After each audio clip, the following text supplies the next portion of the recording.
आनंद मठ। आनंद मठ। आओ ऋषियों की अनमोल धरोहर को संजोएं।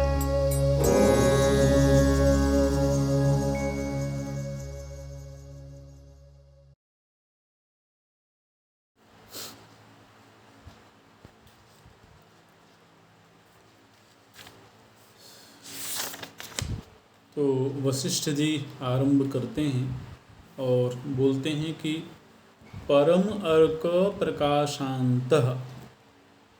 परम अर्क माने सूर्य आदि प्रकाशमान वस्तुओं को भी प्रकाशित करने वाला जो परम प्रकाश है, परम तत्व है, उस परम तत्व में ये जो ब्रह्मांड आदि हैं ये त्रसरेणु की भांति हैं। योग वासिष्ठ के अध्ययन में हम लोग देखते हैं कि उपमाओं का बहुत प्रयोग हुआ है। उपमाओं के जरिए सिद्धांत को प्रस्तुत किया गया है। तो जगह जगह पर वो उपमा देखने को मिलती हैं। कभी कभी घर में कहीं कोई झरोखा हो, खिड़की में या रोशनदान में, तो उस झरोखे से कोई प्रकाश की किरण आ रही हो, तो उस प्रकाश किरण में हम धूल कणों को उड़ता हुआ देखते हैं। वो धूल कण ऐसे ही नहीं दिखाई देंगे हमको उस कमरे में, लेकिन उस प्रकाश पुंज में, प्रकाश किरण में वो धूल कण उड़ते हुए दिखते हैं। तो उनमें जो एक धूल कण होता है उसको त्रसरेणु बोलते हैं। अणु, परमाणु, फिर त्रसरेणु, इस तरीके से वो एक माप तय किया जाता है। तो जिस तरह से वो एक त्रसरेणु है, माने एक धूल कण है, उसी की तरह उस परम अर्क में एक एक ब्रह्मांड है। माने उस परमात्मा की दृष्टि से ये जो एक ब्रह्मांड है वो कितना बड़ा है, बोले एक त्रसरेणु की भांति है। ऐसे तो बोलते हैं कि त्रसरेणु सदृश ये ब्रह्मांड उस परम अर्क में उत्पन्न होते हैं और लीन हो जाते हैं। उत्पत्ति लीना, उत्पन्न हो करके ये ब्रह्मांड उस त्रसरेणु सदृश ये ब्रह्मांड उस परम अर्क में उत्पन्न हो करके लीन हो जाते हैं। और ऐसे ब्रह्मांडों की कोई मिति नहीं है, कोई संख्या नहीं है। न संख्याम उपयांति ते, इनकी कोई संख्या निश्चित नहीं की जा सकती है। वर्तमानाश्चयाः सन्ति त्रैलोक्यगणकोटयः शक्यन्ते ताश्च संख्यातुं नैव काश्चन केनचित्। वर्तमान में भी कितने ब्रह्मांड हैं उस परब्रह्म परमात्मा में त्रसरेणु की भांति, इसकी कोई गणना करने में समर्थ नहीं है। शक्यते तांश संख्यातुं नैव, किसी भी दृष्टि से कोई इन ब्रह्मांडों की गणना नहीं कर सकते हैं। पूर्व में भी असंख्य ब्रह्मांड उत्पन्न हो चुके हैं, वर्तमान में असंख्य ब्रह्मांड हैं और भविष्य में भी असंख्य ब्रह्मांड उत्पन्न हो करके लीन होते चले जाएंगे। फिर एक एक ब्रह्मांड में असंख्य पशु, असंख्य मनुष्य, देव आदि उत्पन्न होते हैं। तिर्यक पुरुष देवादेः यो नाम स विनश्यति यस्मिन्नेव प्रदेशे सौ तदैवेदं प्रपश्यति। तो असंख्य पशु, मनुष्य, देवता आदि एक एक ब्रह्मांड में उत्पन्न हो करके नष्ट हो रहे हैं। इन योनियों को और इन ब्रह्मांडों को कोई अगर एक देखने वाला है तो वो परम अर्क है। जिस तरीके से एक ब्रह्मांड को देखने वाले को सूर्य बोलते हैं, सूर्य के लिए वेदों में ये कहा गया, सूर्यो यथा सर्वलोकस्य चक्षुः, लोक चक्षु बोलते हैं सूर्य को। तो लोक चक्षु मतलब एक ब्रह्मांड को देखने में जैसे सूर्य समर्थ है, इसी तरह से असंख्य ब्रह्मांडों की उत्पत्ति, उनकी स्थिति और उनका लय देखने वाला जो है वो परम अर्क है, वो परब्रह्म है। ठीक इसी तरह से यह जो व्यष्टि शरीर है, इस व्यष्टि शरीर की उत्पत्ति, इसकी स्थिति और लय, इसको देखने वाला इस व्यष्टि शरीर के भीतर एक चैतन्य सत्ता है जिसकी जीव संज्ञा है। देखिए, जीव को चाहे भले जन्म और मृत्यु की घटनाओं का स्मरण ना हो, लेकिन उन अनुभूतियों से तो गुजरा ही है ना। जिस तरह से हम सुषुप्ति में जाते हैं तो सुषुप्ति काल में हमको उसकी स्मृति नहीं है, उसका बोध नहीं है, लेकिन हम एक ऐसी स्थिति से गुजर करके आए हैं, बाद में तो हम इसको याद करते हैं। ठीक इसी तरह से जब इस शरीर में जन्म हुआ तो जन्म के पूर्व क्षण में अपने होने की कोई अनुभूति नहीं है, अपने कोई स्मृति नहीं है। तो स्मृति नहीं होने के बाद भी इतना तो मालूम है कि जन्म से पहले मैं कहाँ था, कैसा था, ये मैं नहीं जानता हूँ। ठीक है, जैसे कि जब हम 4 घंटे के लिए सो गए तो उस 4 घंटे के बीच में क्या कुछ हुआ हम कहते हैं कि मैं नहीं जानता हूँ। लेकिन नहीं जानता हूँ ये तो जानते हैं। उतनी देर तक हमको किसी भी चीज़ का ज्ञान नहीं था, ये तो स्मृति में है।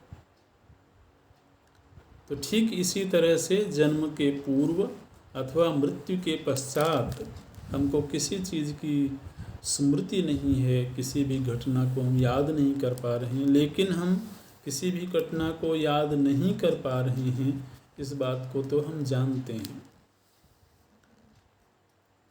तो बोलते हैं कि वह जो जीव है वह तीनों ही स्थितियों का ज्ञाता है, दृष्टा है। आतिवाहिक नाम्नान्तः स्वहृद्येव जगत्त्रयं व्योम्नि चित्त शरीरेण व्योमात्मानुभवत्यजः।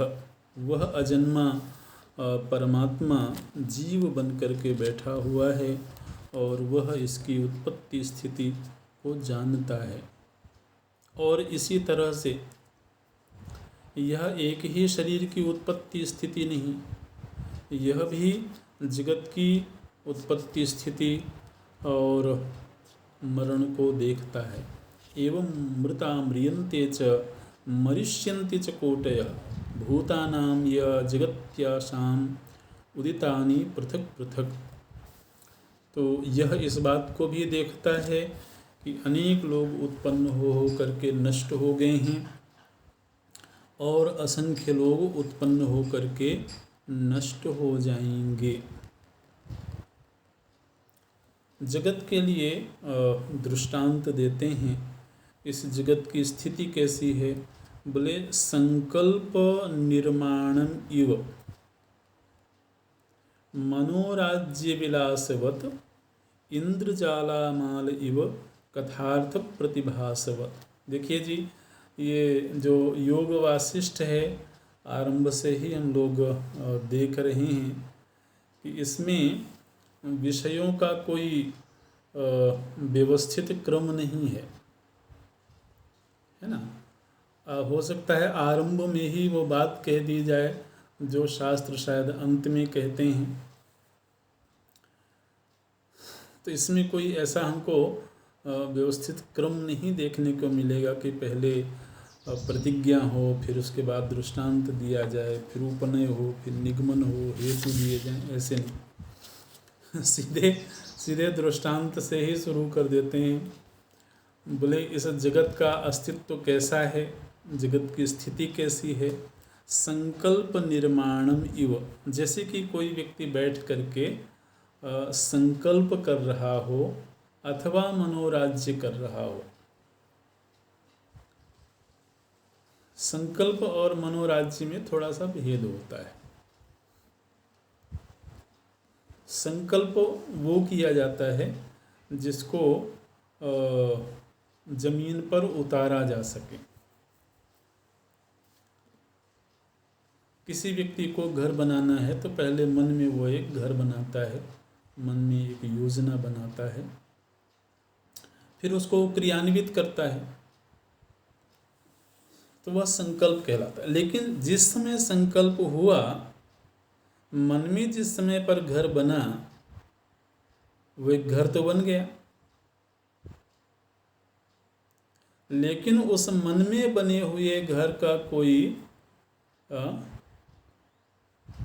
अस्तित्व नहीं है, उसकी कोई यथार्थता नहीं है। तो जिस तरह से संकल्प में बनी हुई चीज़ें हैं, उसी तरह का ये जगत है। ये दृष्टांत के जरिए ये बात समझाने की चेष्टा है। ठीक इसी तरह से मनोराज्य विलासवत, मनोराज्य वो होता है जिसमें व्यक्ति किन्हीं ख्यालों में डूबा हुआ है, कुछ चीज़ें बनती चली जा रही हैं जिनका शायद ठोस धरातल पर कोई अस्तित्व ना हो, लेकिन वो नए नए ख्याल, नई नई योजनाएं बनती चली जाती हैं, उसको मनोराज्य बोलते हैं। मनोराज्य में सुविधाएं बहुत होती हैं, व्यक्ति कहीं से कहीं भी पहुंच सकता है, हाँ, किसी भी चीज़ का उपभोग कर सकता है, किसी भी जगह जा सकता है, किसी से भी मिल सकता है। तो कम से कम इंद्रियों से ना सही, भावनाओं से तो वह उन स्थितियों का, उन भोग्य वस्तुओं का उपभोग कर ही लेता है। तो वो मनोराज्य होता है। मनोराज्य की तरह ये सृष्टि है। तीसरा दृष्टांत देते हैं, इंद्रजाल माल इव, जैसे इंद्रजाल से माला बन गई हो, कथार्थ प्रतिभासवत। आप में से कुछ लोगों ने उपन्यास पढ़े होंगे और फिल्में और सीरियल तो देखे ही होंगे, है ना। तो चाहे कहानियाँ हों, चाहे उपन्यास हों, अब उपन्यासों में जिन घटनाओं का वर्णन है,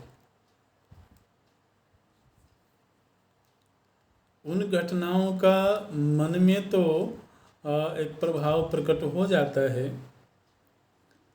लेकिन ठोस धरातल पर वैसी कोई घटना घटी हो ऐसा ज़रूरी नहीं है। और ऐसा बिल्कुल भी ज़रूरी नहीं, क्योंकि उपन्यास बोलते ही उसको हैं जो काल्पनिक घटनाओं पर आधारित हो। वास्तविक घटना पर आधारित कोई ग्रंथ होगा तो फिर वो इतिहास कहलाएगा, उपन्यास नहीं कहलाएगा। तो जिस तरह से उपन्यास में घट रही घटनाएं हैं, ठीक इसी तरह से ये सब दृष्टांत हैं। इस जिसको हम ठोस जगत कह रहे हैं, इस जगत की यथार्थता को लेकर के ये सारे दृष्टांत दिए जा रहे हैं। कि ये वैसा ही है उस परब्रह्म परमात्मा की दृष्टि से। एक दृष्टांत देते हैं, दूरवात भूकंप इव। पता नहीं, ऐसा शायद किसी किसी का अनुभव हो सकता है। किसी किसी को जब वात रोग हो जाता है तो ऐसा कहते हैं कि उसको भूकंप की अनुभूति जैसी होती है। ऐसा लगता है जैसे भूकंप हो रहा है, ऐसी कुछ अनुभूति उसको होती है जिसको वात रोग हो गया हो। तो उसको अनुभूति तो हुई, लेकिन धरती में कोई उस तरह का कंपन नहीं हुआ। अच्छा, त्रस्त बाल पिशाचवत, कभी कभी बच्चों को डराने के लिए भूत प्रेत दिखाया जाता है, भूत प्रेत का भय दिखाया जाता है। वहाँ वास्तव में वैसी कोई चीज़ नहीं होती है। तो ठीक इसी तरह से ये दुनिया उसी भूत प्रेत की भांति है जिससे बच्चों को डरा दिया जाता है। मुक्तावली वामले व्योमनी नौस्पंद तरु यानवत। और इसी तरह से नाव में बैठे हुए व्यक्ति को जिस तरह नदी के किनारे के पेड़ चलते हुए दिखते हैं, वस्तुतः वो चल नहीं रहे होते हैं। स्वप्न में देखे गए नगर जिस तरह से होते हैं, ठीक इसी तरह से इस जगत की स्थिति है। और मुक्त पुरुष जगत की स्थिति को ऐसा ही देखता है। अब ये जो जगत की उत्पत्ति और लीन होना है, हो सकता है कि पूर्व की भांति ही अगली उत्पत्ति होती हो। एक यहाँ पर एक नवीन बात सामने आई कि जैसे हम ये सुनते हैं कि प्रभु श्री राम जी का अलग अलग कल्प में अवतरण होता है, और इस तरह से बार बार अवतार हो चुके हैं, श्री राम के रूप में, श्री कृष्ण के रूप में। तो कहीं कहीं पर उन चरित्रों में भेद भी देखने को मिलता है। तो कुछ घटनाएं ऐसी हो सकती हैं जो पूर्ववत ही होवें, कुछ घटनाएं ऐसी हो सकती हैं जो थोड़ा नवीन होवें। तो इसी तरह से इस जगत में जितनी भी उत्पत्तियां हो रही हैं, जितनी भी चीज़ें लीन होती हैं, तो उनमें से हो सकता है कि कुछ वैसी ही उत्पन्न हो रही हों जो पहले उत्पन्न हुई थीं, अथवा कुछ ऐसी हो सकती हैं जो सर्वथा नवीन हों। तो ये सब भी इस सृष्टि में होता है। अभूम व्यास वाल्मीकि युक्ता वयम अनेक सह। फिर वशिष्ठ जी बोलते हैं कि जिस तरह से ये जगत की सच्चाई है, इसी तरह से हमारी आपकी भी सच्चाई है। बोले हम और वेदव्यास जी भी अनेक कल्पों में उत्पन्न हुए हैं और अनेक बार हम लोगों का लय हुआ है। कभी उसी तरह से उत्पन्न हुए जिस तरह पूर्व कल्प में थे, कभी कुछ नवीन स्वभाव लेकर के भी उत्पन्न हुए हैं। तो मैं ऐसा मानता हूँ कि जिस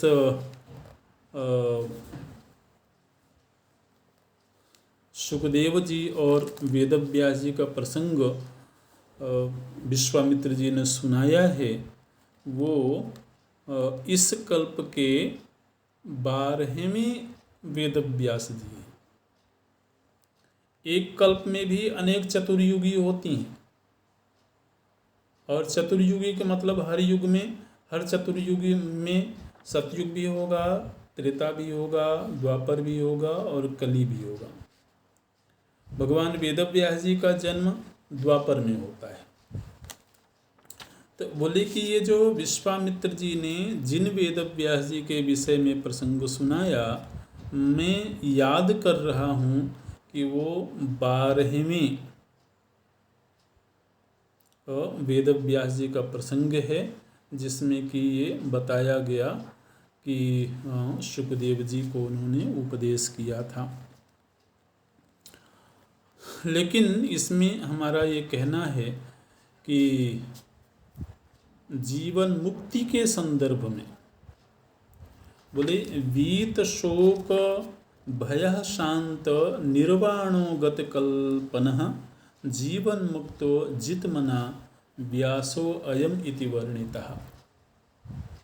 वेद व्यास जी भी वैसे ही वीत शोक हैं, वैसे ही अभय हैं, शांत हैं, निर्वाण भाव को प्राप्त हैं, गत कलमश हैं, सारे मनोविकार से मुक्त हैं और मन को जीत लिया है। ऐसा वेद व्यास जी के विषय में भी शास्त्रों में वर्णन आया हुआ है। वित्त बंधुवयः कर्म विद्या विज्ञान चेष्टितैः समान संति भूतानि कदाचिन्न तु तानि तु।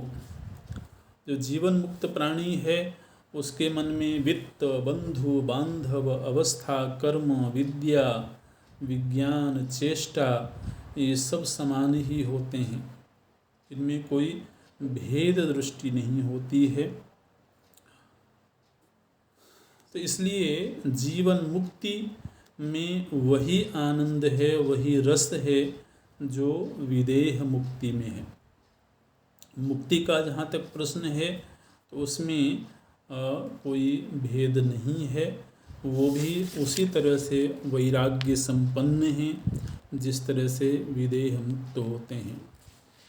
हो सकता है कि ईश्वर इच्छा से जीवन मुक्त को अनेक बार जन्म लेना पड़े, लेकिन अनेक बार जन्म लेने के बाद भी उनको कोई सांसारिक दोष नहीं लगते हैं। वो हर जन्म में वैसे ही मुक्ति का रसास्वाद करते हैं, उसी तरह से अपने आप को मुक्त के रूप में अनुभव करते हैं। उनकी दृष्टि में जन्म का होना अथवा नहीं होना वह केवल एक मनोराज्य की भांति है।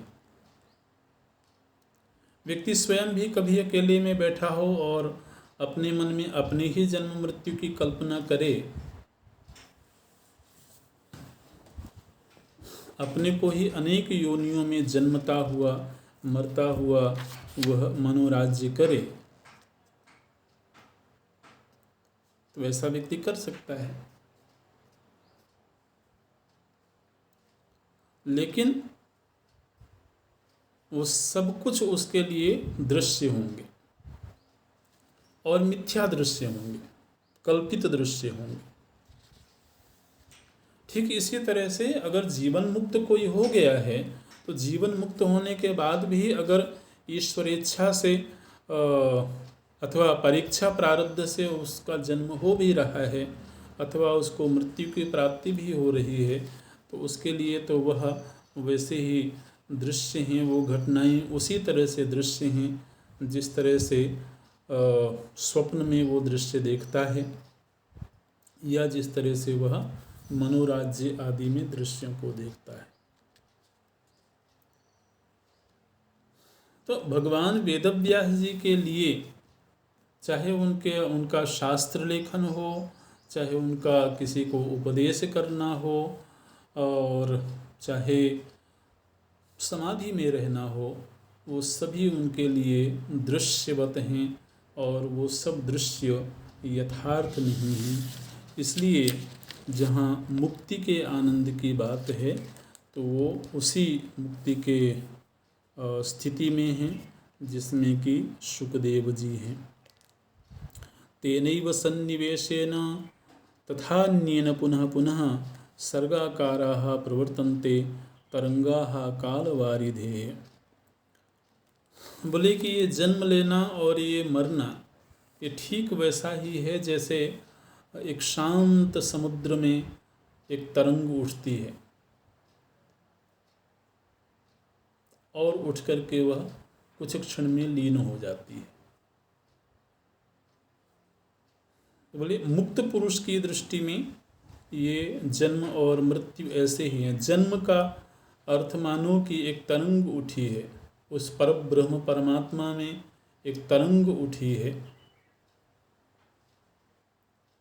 मानो कि वो जो परम अर्क है, परम चेतना है, वह एक चेतना का एक विशाल सागर है और उस विशाल सागर में यह जीव रूपी एक तरंग कुछ क्षण के लिए उठी